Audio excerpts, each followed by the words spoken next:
Christmas, everybody. Hope you had a good Christmas.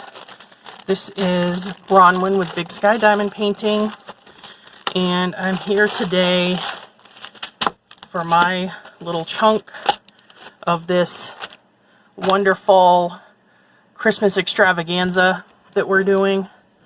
I'm trying a new recording setup where I do WIP and chats at my desk, recording with my phone. So this may be a little odd, but I'm gonna try to make it work. So today we're gonna be doing one of the notebooks. Now I got this from Amazon, and it came in this nice resealable zippy thing. I'll put the link to from where I got it on the below, under here. Anyway, I thought about getting a Christmas themed one, but the only one I could find was not really to my taste. So instead I got this nice peacock themed one, and I'll put a picture of what it's supposed to look like in here. But I thought this looked nice, and I figured it'd be a nice quick project we can try to do together. It comes with a really basic kit, but I'm going to use my own stuff. I've got my white tray, I've got my handmade diamond painting pen, and for the big drills, I have my nail art pen with the wax cone on the end. And it's got a little fur on it, but that comes right off. So, and the nice thing about these is actually if they get dirty or they're like not sticky, you can rinse them off. And so far this is the only one. This is the first one I've gotten, and I barely made a dent in the cone. But if you accidentally chuck it off or can't use it anymore, it screws right off, and they sell refills. And I actually have refills to it because I think I bought a 2-pack, and I think it came with refills. So we are gonna look through the drills real quick, and then I will just get started. And I don't really have a theme in mind. I'm probably going to talk a little bit about how hard the holidays are for me, if I'm being honest, because the holidays are not the best time for me, but I try to get through them. Alright, so let's see. Oh, and it did come with a sheet that basically tells you how to diamond paint on it. It's not too bad, actually. And it has a lot of stuff that tells how to, it says pay attention to your sitting position. It's a good choice to keep eyes from canvas more than 10 inches. In addition, have a rest after 50 to 60 minutes painting. So that's kind of nice that they're considering that. Oh, and that's in the notes. So the steps are up here. Alright, so then we've got, let's see how many. It looks like we have 11 colors. 1, 2, 3, 4, 5, 6, 7, 8, 9, 10. Oh, there's one folded under here. 11. So we do have 11 colors. Alright, so we'll just go through these real quick. And I apologize for the lighting in here, guys. I'm going to get another lamp to put on this side to make it better, and maybe get a daylight bulb to put in that lamp. And I'll tell you a funny story when I get started about a lamp I would have had that's not really for this, but could have been used for this. But anyway, so we've got an amber color, looks like a pink color, and these are just regular rhinestones. A purpley color, and this looks like kind of like a hot pink color. And then we have a red, and we've got the pearlescent Aurora Borealis orange teardrops that I love so much. We've got little AB red pearlescent teardrops that I love. Some AB clear white teardrops. Ooh, and some AB round rhinestones. And then some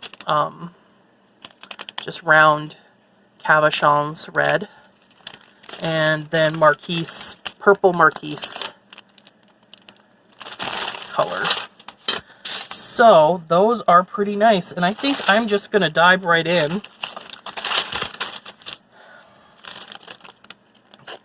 I have kind of like, this is my desk setup, so I've got like right out of frame, all my stuff is kind of ready to go. And I think some people maybe use like special trays for like the big gems. Like I know some people will use those round trays that come with like from Oli store, excuse me, and things like that, but I don't really bother with those. Okay, so it looks like one is around there and then there, so probably, okay, so these look like they actually fit in the grooves a little bit. So this one, let's see, where'd my Diamond Art Club wax go? These I might be able to pick up with the regular drill tip. We're going to give it a try. We shall see. If I can't, then what I'll do is I'll just start using that other pen. But nope, I was wrong. Okay. And what some people will do actually is they'll use this end to pick them up. But yeah, I mean that works okay, but I'd rather just use this. And then you could use the little this metal end on the other side to push things around. It is hollow, so you can use it like a regular diamond painting pen, but it's way smaller than drills, so you actually kind of have to overfill it with wax and then use like a very light touch. And I only do that if I have, like if I'm somewhere and I don't have a regular drill pen with me. I will occasionally do that, but it is predicated upon you actually having wax with you. And anymore, if I have wax with me, I usually have a diamond painting kit with me. So, I mostly just do a regular diamond painting pen for any drills that are like normal or close to normal size, because there's really no point, I feel, in making it harder on yourself. But I have successfully drilled with this tip. It just takes, like I said, a really light touch.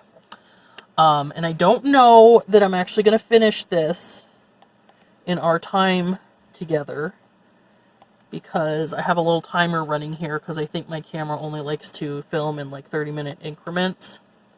So I'm probably going to pause this halfway through. And, you know, if I don't finish it, I'll make sure that I do like a little quick finish thingy to stick on the end. I'll like finish it up at work or something and show you guys the finished product in my final at the end of this video. Anyway, I'm recording this video on 12/14 because we Pippa, who had the great idea to do this, wants them up by tomorrow. It might take me a little bit longer than that, but I'm gonna message her about it, you know, today. And ooh, that looks nice.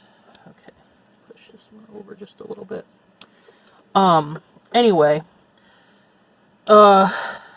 you know, just gearing up for the holidays. It feels like it's just going so fast. I don't know about you, but it's going really fast. So, the holidays are traditionally a hard time for me. I live in the Northern Hemisphere, number one, so of course, you know, we're dealing with the low sunlight time of year.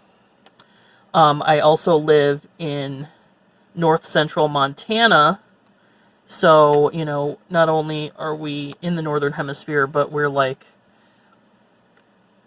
you know, not near the equator or anything. So we definitely have a little bit of that seasonal depression tendency for our folks that live around here. And on top of that, I've got my regular depression and, you know, losing loved ones around the holidays, which I think a lot of people can kind of identify with.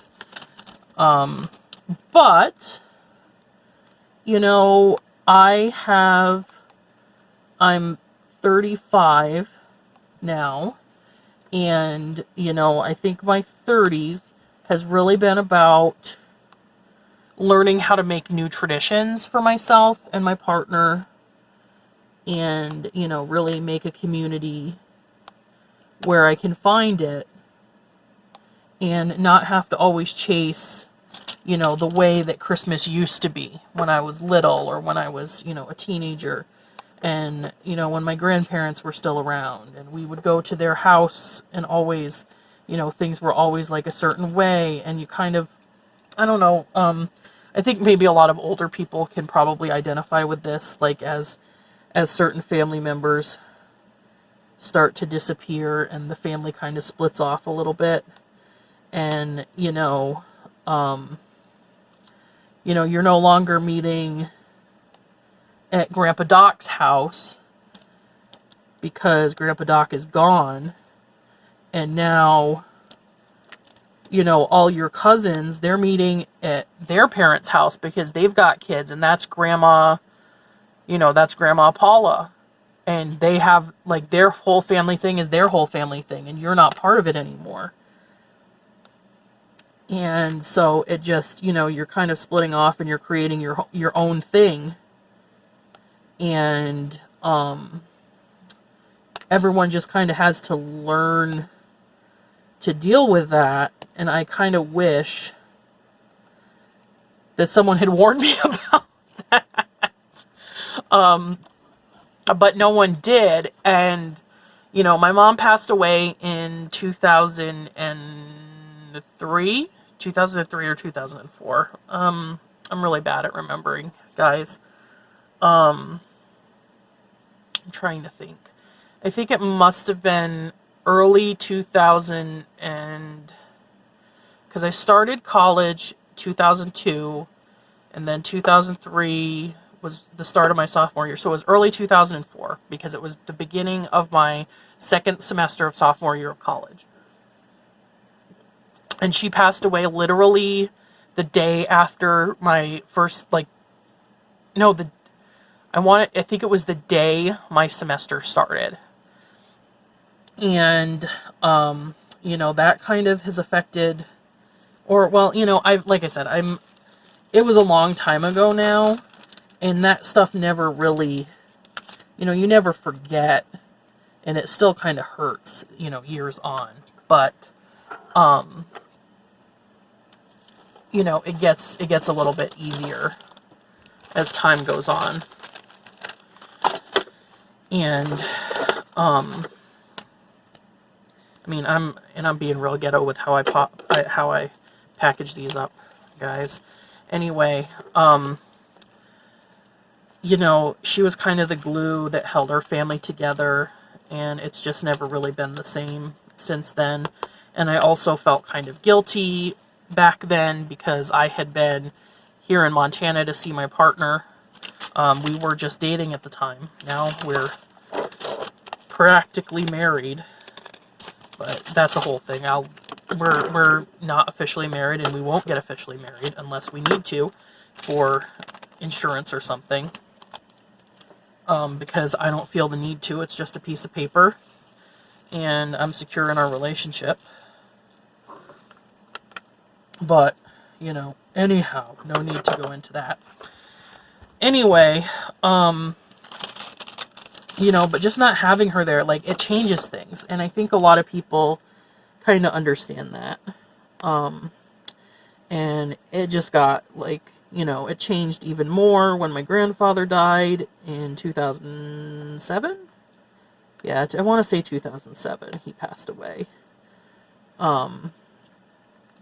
So, you know, we sold his house and all that stuff, and it's just, you know, there's nobody, the older grandparents, you know, the ones that bring everyone together. You go to their house for Christmas. There's always like a celebration. That's no longer a thing anymore. So, on to the new traditions. I live here in Montana with my partner and his family now.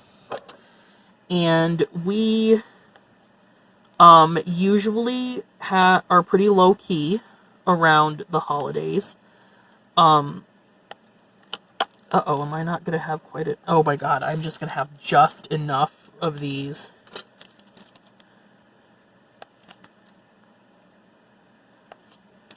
Alright, I hope that I've caught all of these number 2s, because there are no more. They gave me just enough. And I'm actually a little sad about that, because there's one of them on here I wouldn't have used because it was a little miscolored. But anywho, you know, my in-laws are pagan. So, you know, they're not really big in the Christian aspect of Christmas, and I'm not either, but, you know, I welcome anyone who is, because, you know, I think that if you have faith, that is great. That's just not me. And, you know, it's so secular anymore. But, you know, my little thing, guys, no one's trying to take the Christ out of Christmas, or make you stop saying Christmas. The only reason you say happy holidays this time of year is because there are a shitload of holidays around this time of year. Pardon my French, but there are. I mean, you start saying happy holidays at Thanksgiving. There's Thanksgiving, there's Christmas, there's Hanukkah, there's Kwanzaa, there's New Year's, there's probably other stuff I'm forgetting. There's solstice, there's Saturnalia, which I think is technically just a precursor to Christmas, but not Christian. So basically, whatever you celebrate this time of year, there's a holiday for it. So just say happy holidays. Don't get offended if people say it. It's not anyone trying to be PC or, you know, take away your religious freedom. It's just acknowledging the huge number of different holidays that exist this time of year. Anyway, I digress there. So yeah, so what we're doing this year, because last year, no, year before last, my mother-in-law found out just before Christmas that she had cancer, and didn't tell us till after Christmas, because she didn't want to ruin everyone's Christmas. That's how she is. Anyway, she, after going through chemo and everything, she's kind of just, you know, never quite got back to 100%. She doesn't have the energy to do a big holiday meal and, you know, all that stuff, and no one else is really interested in cooking it. Sometimes my partner's uncle, who also lives here with us, will be, you know, he'll get kind of gung-ho about it and do like a prime rib or something, but, you know, most of us are just kind of like, we don't need to do anything big. But she still wants to do something as a family, so we're doing what she likes to call a finger food potluck, and we're just gonna, you know, you know, put together different stuff and have it on Christmas and open presents and just kind of do a real casual thing. For Thanksgiving, we just went out for dinner, and honestly, I would kind of prefer we did that for Christmas too. But, and when you're watching this, we'll have already done our little potluck. But, you know, we kind of just let her decide what she wants to do, and that's really what's important, I think, in this case. Like,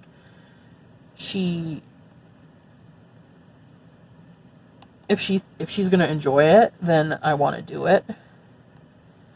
I just worry that she feels like she has to put on, like we have to do something. Like she feels like we have to do something, and I'm like, no, we don't have to do anything. We can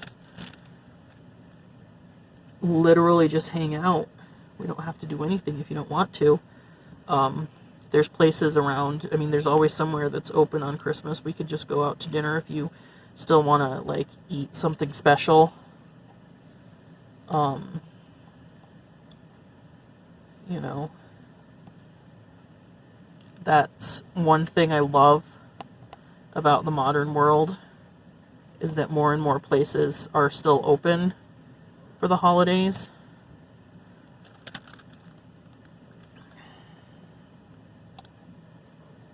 Whoops.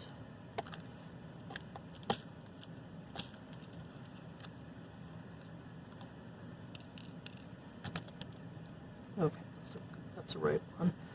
Put them down on the wrong thing. Okay, that's the right one. Sorry guys, I'm getting a little sidetracked. Keep wanting to put them on the 5s. Anyway, and you know, I'm obviously torn because, like, who wants to work on Christmas? But on the other hand, you know, there's plenty of people that don't celebrate Christmas. A lot of places. So, you know, it's, I think, good that we have things that are open. I just always hope that folks that are ending up being forced to work when they would rather be spending time with their families, you know, are getting a chance to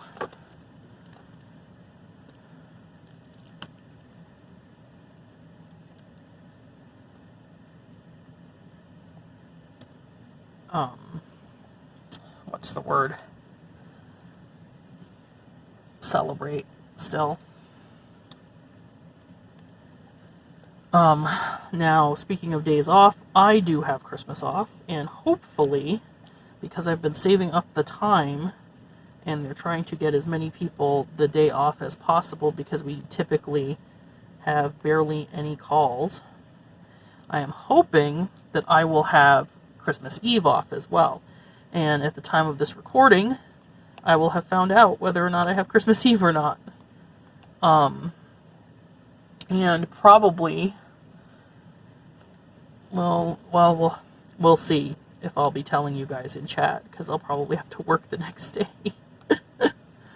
But yeah, typically, at my job, since we primarily get calls from, like, doctor's offices and things, typically Christmas Eve is dead. Because a lot of doctors' offices are closed on Christmas Eve. And the calls that we do get are mostly from, we will call them non-US based call centers that are doing work on a contract basis for other doctors' offices that, you know, they operate on a kind of like 24/7 schedule and that kind of thing. So, you know, it's not a super fun day to work. Not just because of the types of calls you're getting, obviously, but because I don't want to cast aspersions on overseas callers. I try to be really sensitive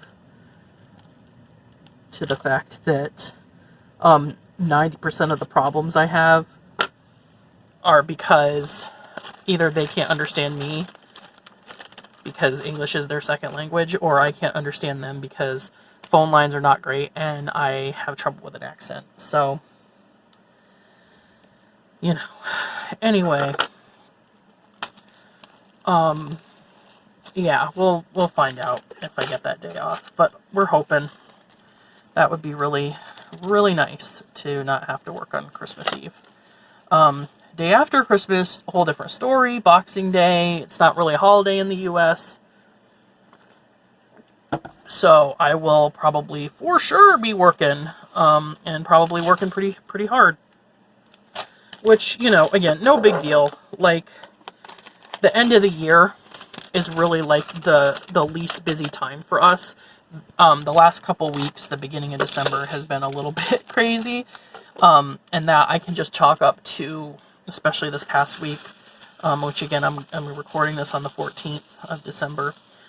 This past week, you know, there's been a full moon, and everyone's kind of trying to balance their books at the end of the quarter, and any place that's not running on a fiscal year trying to balance it at the end of the year. So we are getting a lot of, like, weird calls and urgent calls. You know, we need this fixed now, that type of thing.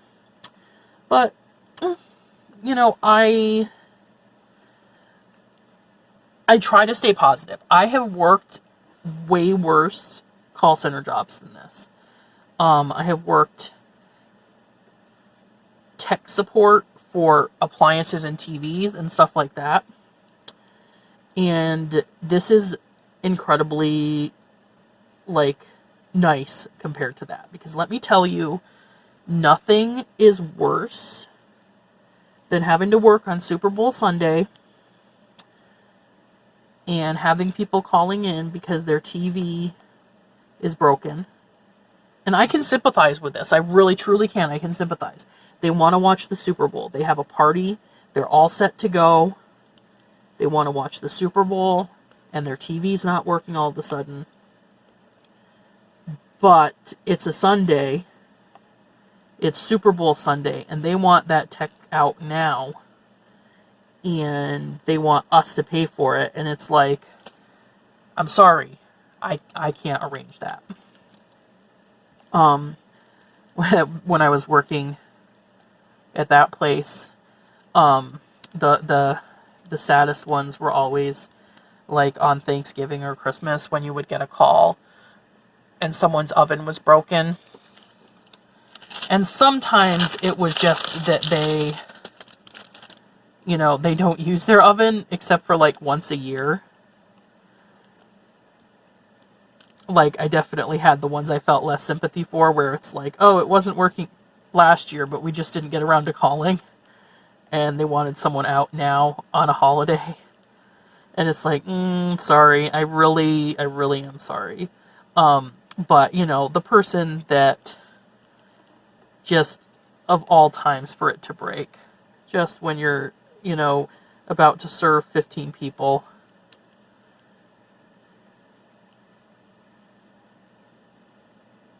or something like that. And we've actually had that happen at our house. Our oven went out on Thanksgiving, and luckily, I think that was a year that, I don't know if Sam's Club was open or something, but some store was open, and we got like a tabletop broiler and cooked the turkey in that. Or maybe we cooked the ham in that, and we took the turkey to someone else's house and cooked it. I don't quite remember, but the point is, you know, we made it work. It does suck.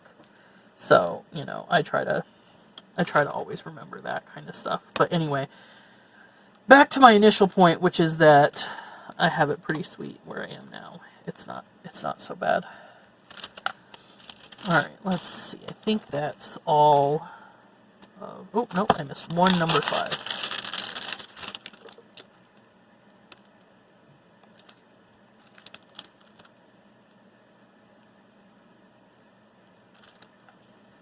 This is turning out really nice. I am thinking about getting more, like, keychains, like diamond painting keychains, because I really like the ones I did with my initials. Mine and my partner's initials. I think they turned out really nice. and I'd sealed them with Tombow aqua glue. They've gotten a little dusty and fuzzy, but anyway, I sealed them with Tombow aqua glue because they were, they were sliding around. The adhesive on these is very slippy. I don't know if I'm going to do the same with this, because I'm afraid that it might not be flexible enough and it might crack. But we'll see. Alright, we're coming up on 30 minutes, so I may need to pause this. I might even pause it ahead of time. In fact, I think I am. I'm going to pause this real quick and then start a new one. Welcome back, guys. I paused my video and then restarted it. So we are on the second segment. My cat is about to come over and make his appearance because he wants to get a drink of water and just be up in my grill. So we're going to see what he decides to do here. What you doing, bud? I'm a little stuffy, so I'm sorry about that.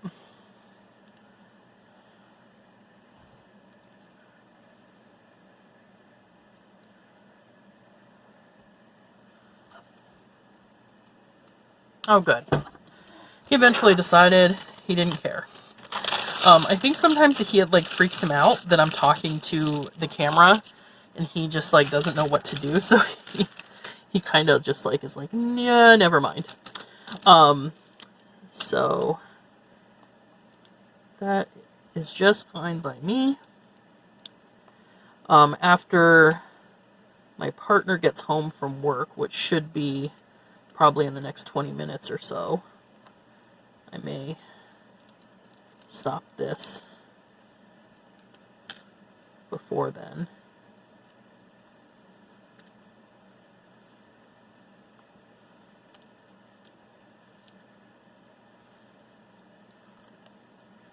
But anyway, we're gonna go to the Japanese restaurant in town because they have a Pokestop and it's like a community weekend, and they have a Pokestop at the restaurant, so we're gonna get lunch and play Pokemon. And I see a 3 that I missed, so I'll have to grab a number 3 out of the bag here in a minute. But first, we're gonna finish the 6s. This is actually really nice. Obviously, the part that takes the longest is going to be all the little ones. So all the big gems, they don't take as long. So it's all the little ones that are gonna take us a while. But I feel pretty good about it. I see another one I missed too, a number 4. So let's see, oh, here's my kit baggies. Guys, I swear I'm blind sometimes.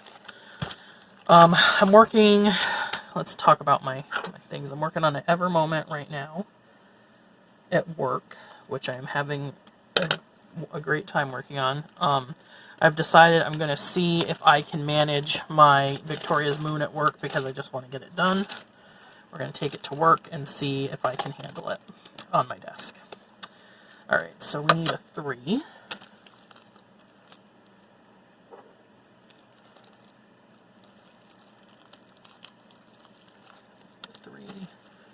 And we need a 4.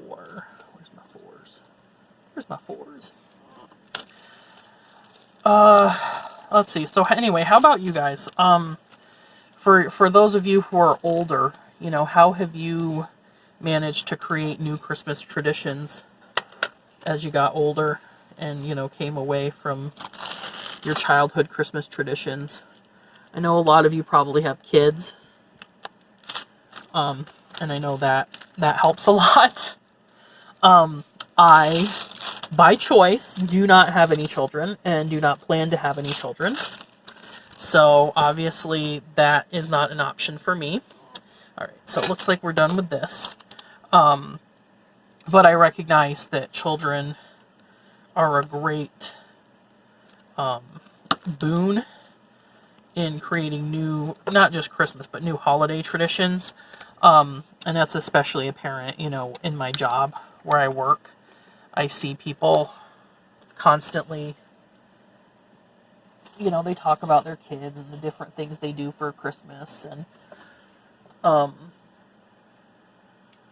that kind of thing, and it's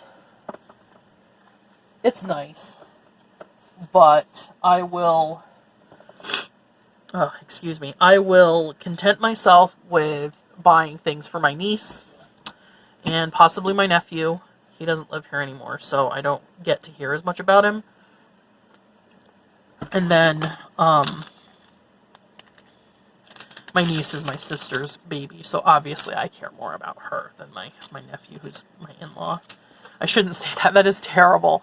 But, like, the thing is, like, my sister keeps in a lot better touch than my brother-in-law.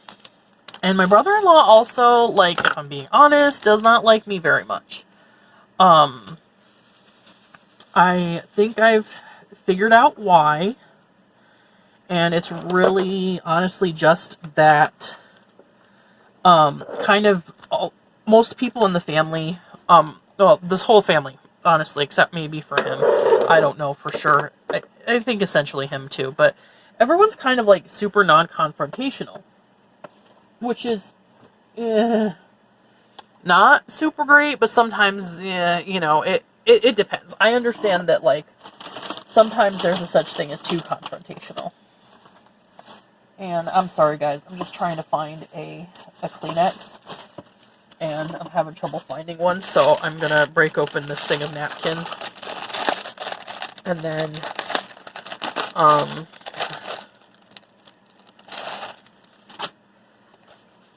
blow my nose and cut it out. So we're going to pause here. Alright, and we're back. Sorry about that, guys. Anyway, since the whole family's, like, really non-confrontational, they kind of just let, you know, he kind of just got to roll, like just steamroll everybody and kind of just do whatever. Like, nobody would say anything. And the thing is, when I moved in, I would say stuff. And, you know, a little bit, maybe call him out on stuff. And, you know, challenge him a little bit. And I think that he just really didn't like that very much. And we just don't get along. And I'm not trying to act like I'm not at fault here at all in us not getting along. But I feel like, you know, I've grown as a person in the years that I've been with my partner, and thus that I've known his family. And,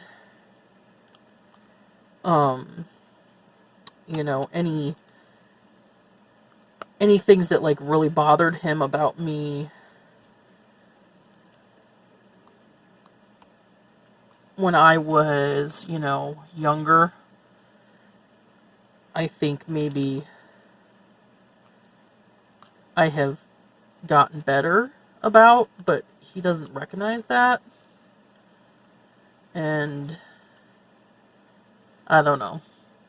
It's just hard. And I'm kind of sad about it because, like, obviously I want to, you know, be friends. I want to get along with my in-laws.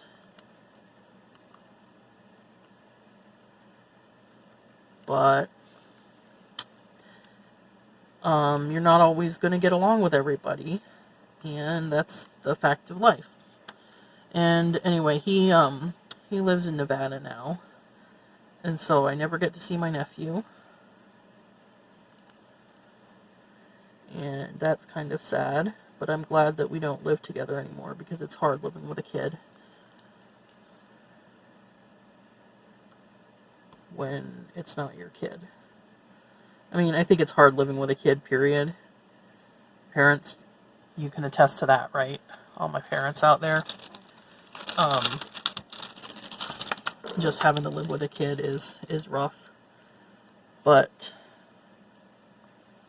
you know, it was not working out great when he was living here. We just didn't have enough space and all that kind of stuff. So I think it's a good thing, and he's probably doing better out there anyway. But it does mean that, you know, I don't get to buy him gifts and stuff like that.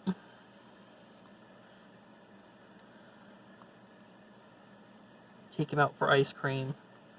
You know, he's a sweet little kid. That was fun. But that's the kind of kid I like, the ones that aren't mine, because I can just give them back.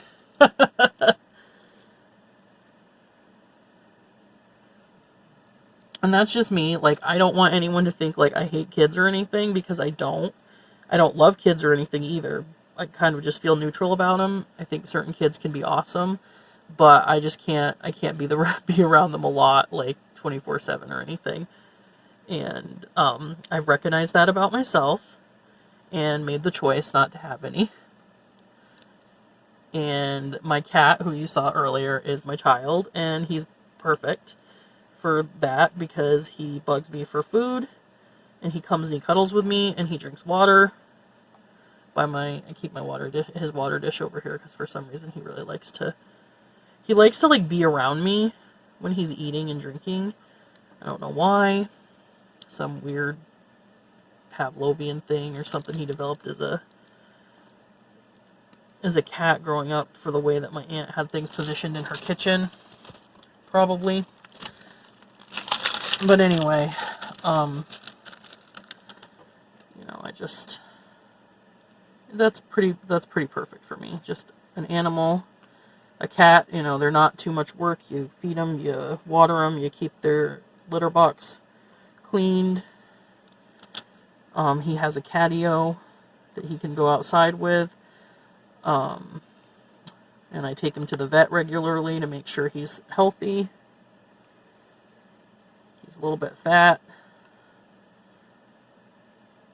but we're trying. And, you know, that's it. So yeah, I think my favorite part of Christmas and any gift-giving holiday is probably giving gifts, with the second part being getting gifts. I mean, I'm not gonna lie, I like getting stuff, but I do, like, really get satisfaction out of, like, finding a good gift for somebody, and I really like wrapping presents, and, you know, all that kind of fun stuff. Like, that's really, really enjoyable for me. My least favorite thing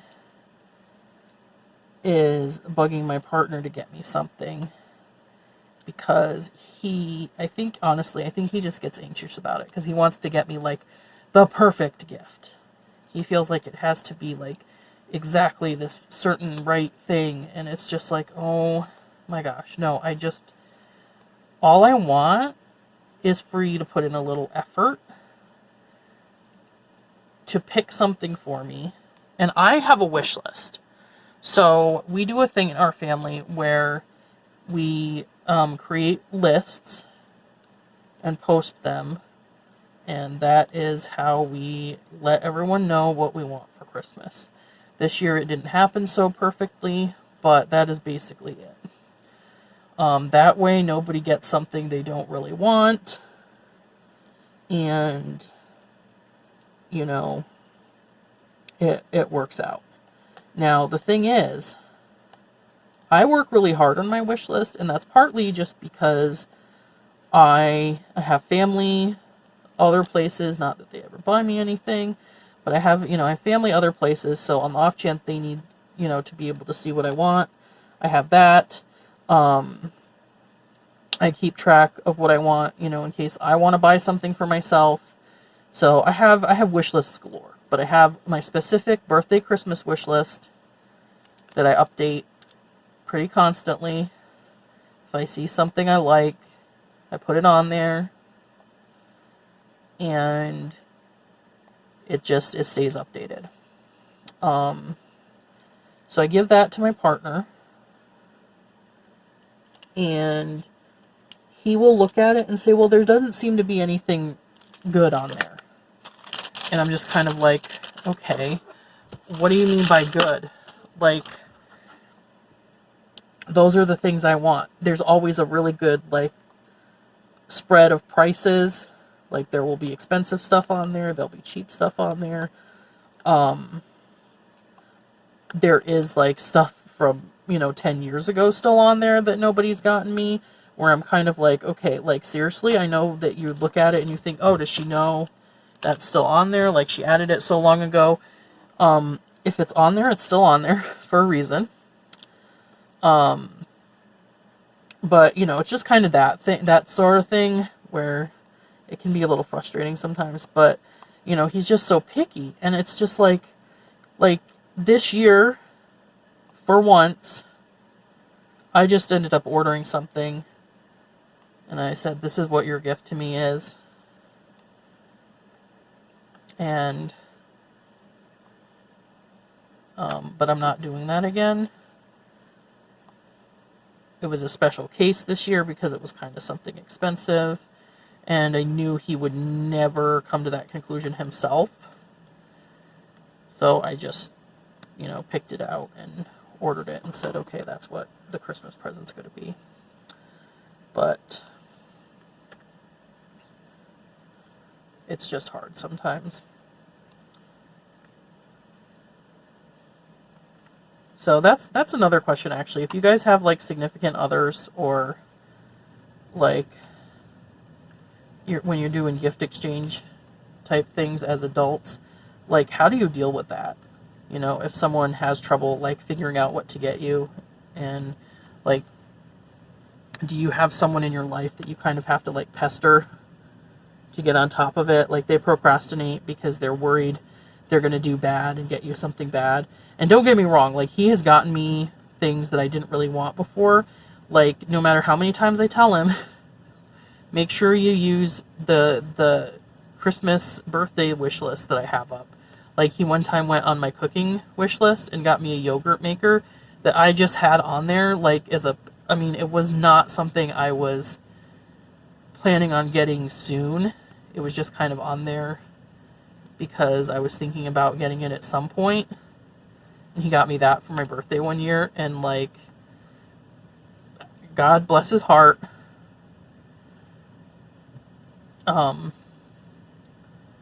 And I probably should have, like, pretended, like, oh my gosh, this is the greatest thing. But I'm not that type of person. I don't want to be, like, I'm just a really honest person. And, like, if it was anybody but him, like, if it was, not somebody that I was, like, so super close to, I probably would have pretended, like, just out of politeness. But I wasn't gonna, pretend for him. I was just like, wow, okay. Wasn't really looking to get that, but thank you. Because, again, thought that counts. I do understand that. Like, I'm not gonna pretend like I wasn't happy he got me something, and that he did at least look through all the lists and get something that he thought, fit my interests, which at the time, I was eating a shitload of yogurt.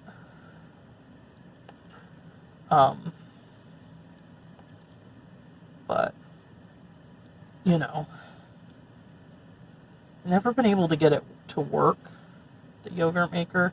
And I think it might just be because, like, I don't have, like, good ingredients available to me. Like, I definitely have the Faya yogurt to use as a starter, which is exactly what I would use as a starter. But I don't know if we have any milk around here that isn't, like, irradiated in such a way. Like, however they, like, homogenize it or pasteurize it or whatever, so that it, like, basically kills it so it can't be used to make yogurt anymore. Because when I tried to make yogurt, it did not work very well. But it could also be that it got too hot and killed the yeast, or not the yeast, but the bacteria or something like that. So I don't know. But I still have it. And, maybe someday I'll become a great yogurt maker and have all kinds of wonderful, yummy Greek yogurt made with fancy organic milk from local cows. But it probably won't happen here. Well, if I still live in Montana, because we don't really have that many local places, local dairies. Most of our stuff is like, I mean, I'd say like 99.9% of our beef is all, or of our cattle are all beef, which is why milk is like insanely expensive here.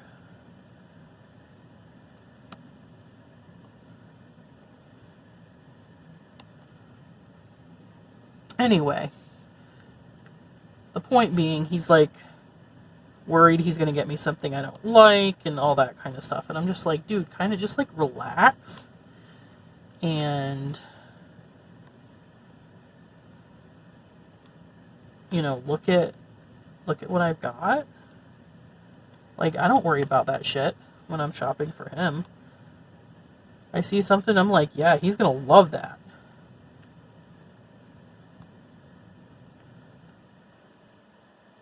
Which reminds me,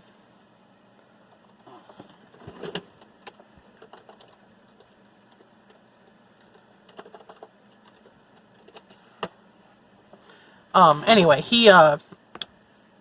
oh, sweet. They're having a sale at the site that I want to get him a shirt from. Anyway, he has this shirt that he really likes that he just got a hole in, that I got from We Love Fine, which is like this fan site that does a lot of like independent artist, like fan art type stuff.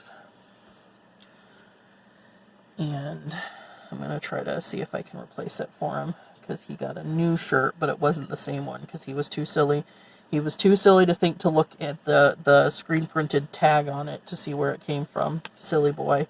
Also, who does that? Who is like, oh no, this thing broke, I'm going to rebuy one right before Christmas when it would be a perfect Christmas gift for somebody to get me. Whatever. Anyway, let's see. I have got probably like 10 more minutes left here, so I'm definitely not going to finish this. And I hear my partner coming, so I may have to cut a little bit out here. But he's probably going to come down the stairs, and I'm going to tell him, actually, you know what, I'm going to pause this right here, and I will pick it up later. When I am finished with this, and give you a nice little outro with the end of my diamond painting. Okay, everybody, I am now finished with this journal cover.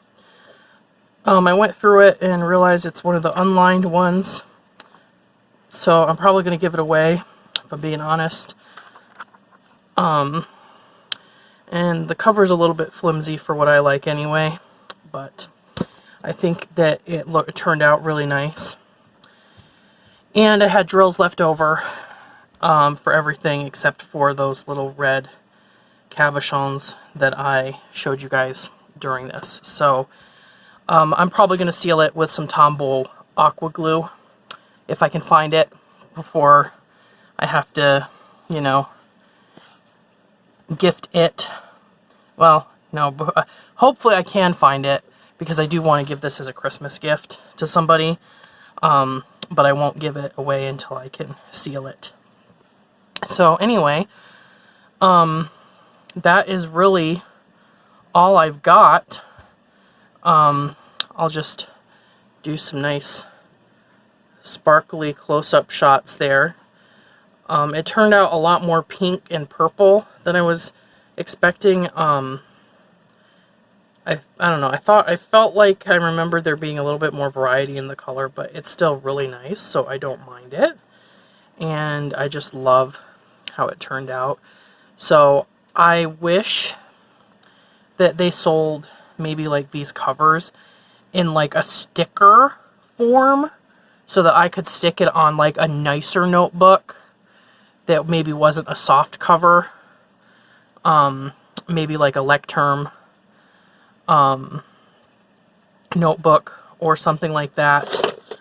Like that I would use for my bullet journaling. Oh, here's my leftovers.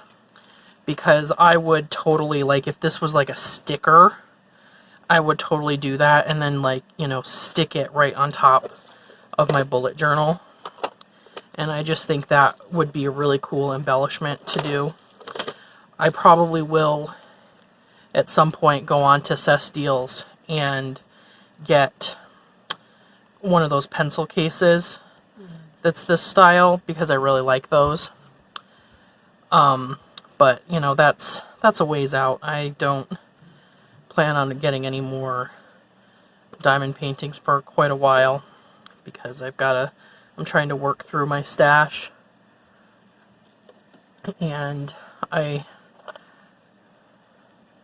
now that they've released Trixie from Diamond Art Club, there's not really anything else that I'm anticipating. So I'm just gonna roll with it. Anyway, I hope that you all had a really good Christmas, and I will leave you there. I'll put a link in the description to the next premiere, or you can just, you know, stay on the playlist. I'll put some music or whatever on the end here if you want to hang out and keep chatting. And remember to like the video, leave a comment, subscribe if you want to see more. Say hi to my cat as he comes over here to drink some water. And I will catch y'all on the flip side. Bye-bye.